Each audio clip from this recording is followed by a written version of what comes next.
Yeah, so it's going to have to be creating some rhythm on offense, and I think the biggest thing right now is setting up that run game. We saw Ole Miss went for 324 yards on the ground against Arkansas, and look, Arkansas gave it right back and went for 350, I think. So it's not like it was a one-sided affair there, but we really haven't seen guys like Tank Bigsby get it rolling since the Penn State game.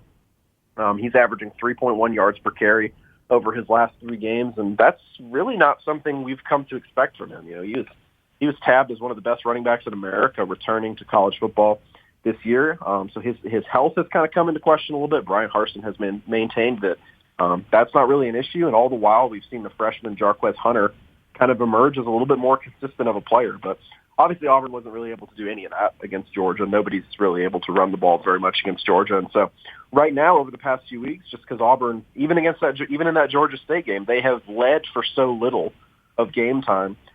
Their run-pass balance is kind of flipped on its head. They're attempting way more passes right now because they've had to get back in these games. They've been trailing every single game. So I think Auburn, an ideal situation for them would be to set up that ground game. Arkansas seems susceptible in that area.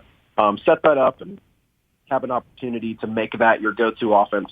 Take some pressure off of Bo Nix to be able to win you the game because really, TJ Finley had to win in the game against Georgia State, and then it was pretty much all on Bo Nix the next 2 games. So the quarterbacks have had to do the majority of the legwork to get these wins over the past few weeks, or at least to just keep the offense moving over the past few weeks. And on the other side of the ball, Auburn's defense has had some deficiencies, like we talked about. They did not have a very good game in coverage against against Georgia. And then also KJ Jefferson, he presents that running ability on the ground, something that Stetson Bennett didn't necessarily have, and they had a pretty hard time defending Georgia's backup quarterback and their backup wide receivers. So the defense has got some pass coverage issues right now, and it all comes back to the pass rush. Auburn's got to be able to find a way to get some pressure on KJ Jefferson, maybe force him into a couple mistakes, get some turnovers, and get yourself some early momentum on the road.